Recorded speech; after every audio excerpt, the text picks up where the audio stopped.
Yo YouTube, welcome to the second video. It's gonna be something light, something easy. Just some music recommendations that I've been feeling. EPs, simple, short.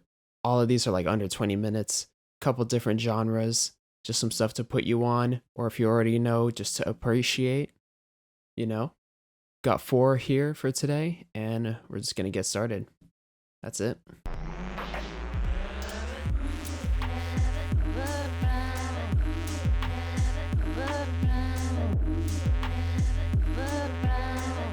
Alright, coming in first, we've got this EP by Tirzah, I'm Not Dancing, released in 2013. I got put onto it maybe about a few months ago, just randomly through my Spotify autoplay. It's a pretty good, indie singer-songwriter project, sort of alternative R&B.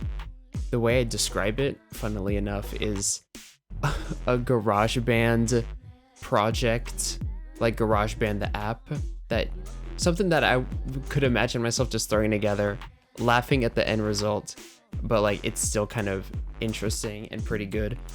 Everything is sparse, the instrumentation is kind of all over the place, very airy. The first track just starts out with a plain old flute and then some drums, and goes well with Tirzah's writing.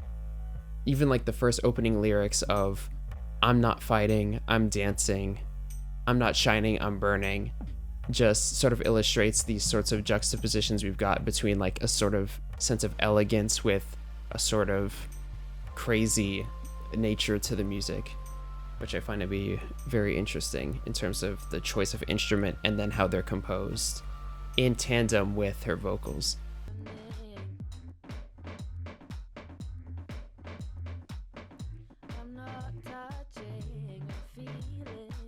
The track that I was initially put onto, the track Ooh Never, is just a short 1 minute loop of just 4 bars that just keep going over and over with like slight changes in the mix, with like weird distorted bass that comes in and out and sort of, slides along as you listen. And I love those sort of small 1 minute instrumental songs, or just that are just loop samples. I'm thinking like Time Faced by Mach-hommy, something I've listened to way more times than it's worth.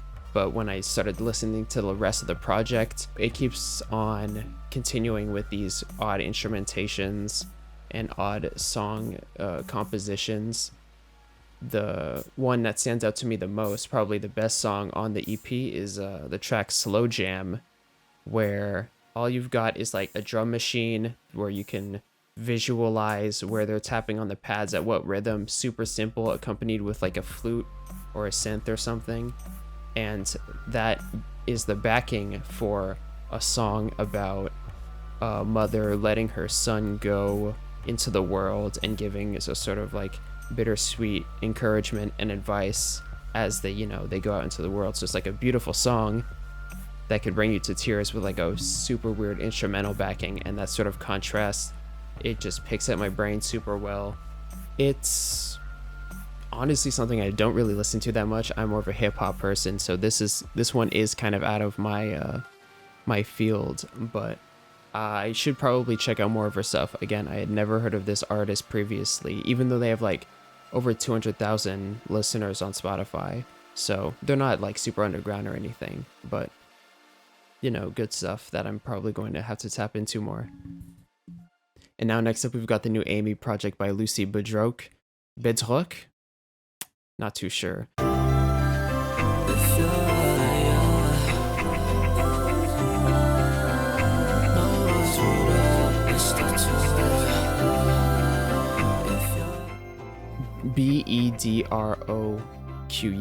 It's like you took bedrock and then you added a French ending to the word. You put a French spin on the word, even though the word for bedrock in French is not bedroque, but I'm messing with the bilingualism either way.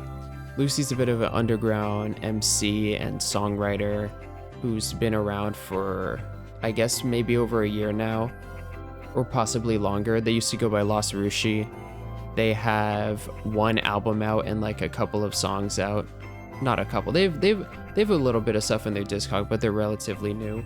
And this new Amy EP has just a wonderful fusion of R&B vocals, trap instrumentation that's more on the lighter side, that, you know, it shimmers, it's bubbly, it's very nice, but it brings with it a foggy, ethereal essence, sort of aided by everything that's sort of crushed up and a little drowned out. The first track, Altruism Kills, is sort of there to ease the listener into the sound of Bedroque's music with, you know, being very light and airy with a good build-up, soft vocals, very simple song, but it has so much detail at the same time, and it really helps to build up the other 2 songs in this 3-song EP, where you've got the second track that introduces some funky synths and a very wide bass that just wraps all around your ears and just launches you into the dreamlike state that the music wants to take you into. And then into the third track, where we jump into something more danceable, super bouncy, because all of the sound effects sound like you juiced a Nintendo DS or a Leapster LMAX. For those of us who never grew up with the DS, you juice that for its sound effects, and that's how you get all those like little bouncy rhythms that just go in and out everywhere, details that you eat up every time, because when you listen versus just hearing, when you listen for certain elements of the track, it's like you can all parse them out in your mind, and then once you pick it apart mentally and you step back and experience it as a whole once again, it's just like the thing I'm looking for the most in this dude's music, because that you can always get those little details out, and it's super nice to catch them. And just this appreciation for the curation of the soundscape as a whole is something I really appreciate with Bedroque's music, and I hope to see more of it in the future, because this dude is going places, I'm telling you. I mean, the 3 tracks from this progress so seamlessly that I often just listen to the whole thing in one sitting, because, you know, 3 songs really short. It's almost like a 3-part song in that sense, but they still can stand out on their own because they still got their own individual identity. You know, it has that sort of cohesion that you'd expect from like an Alchemist produced album, where every track transitions into the next in terms of theme and just sonically speaking. Just really good stuff. All right, and up third, we've got the Chaser project by Femtanyl 2023. When did this release?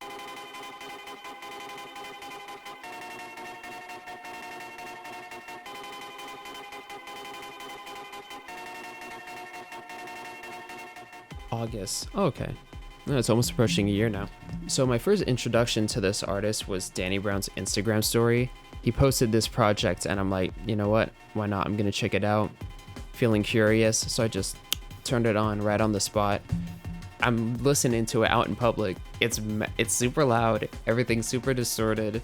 And I'm like a little bit disturbed, but I'm also interested, right? So, you know, I come back to revisit it a little while later. You know, it's a breakcore project with loud vocals on it. But you get into the first track, you got a decent gradual build up for an intro cut, but it's like a Super Saiyan transformation in terms of just how loud and epic everything is. And like mics are peaking. Throughout the whole thing, I couldn't capture any lyrics. Normally that's something I'm pretty good at, but at least the transcriptions are online. This isn't like a Mach-hommy situation where you don't understand what they're saying. Well, I understand what Mach-hommy's saying, but like you might not catch something, and there's also no guide to help you understand what they're saying. Everything's laid out with the lyric transcript. So on the rest of the songs for the project, the 5 other ones, you know, we keep going with the breakcore, the EDM. Everything's got this very like tunneled quality to it. Everything's like going down a super fast tunnel because everything's echoing. Like either the break beat is echoing or like the keys. The vocals are super distorted and also chopped up. Sometimes syllables are skipped. I'm not gonna say YouTube poop sentence mixing, but that's almost what it feels like considering the pace that we're going at. Am I glad he he's frozen in there and that we're out here and that he's the sheriff and that we're frozen out here and that we're in there and I just remembered we're out here. What I want to know is where's the caveman? But, you know, it's a very interesting choice in terms of the vocals on this project. And again, you know, breakcore super loud, which would then have you think of the Machine Girl album, the Because I'm Arrogant and Hate Everything You Stand For one. Aside from them both being breakcore and having those super loud vocals, the Femtanyl approach, that name is kind of crazy. The lyrical content is a bit more self-centered. I mean, it's still pretty like dark and aggressive, but it's like if the Machine Girl project is Bad Brains, you know, oh, I'm against the system, banned in DC type of content, then the Femtanyl project is more Black Flag, thirsty and miserable, six pack, you know, like, I hate myself, shoot my with a gun, you know, something like that. It's not a direct comparison, but it's like, it's relative. And, you know, my tastes are more of the Bad Brains variety, but like, I can appreciate both a lot.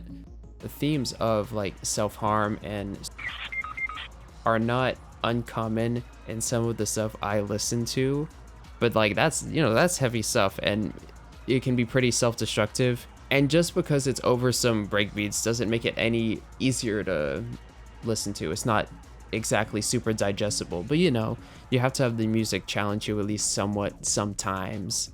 And like the cover art with the butcher's knife in like in the ear, like it's kind of wild. It still sounds pretty good though. All right, now let's get into something like very stupid.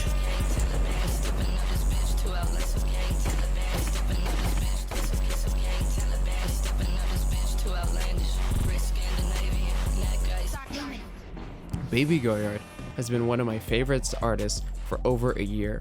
I got thousands of plays on this dude in such a short amount of time.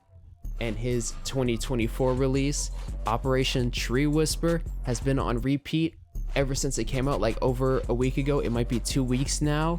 Oh my god, I got hundreds of plays on it and it just came out. It's a collab with Sean Ferrari.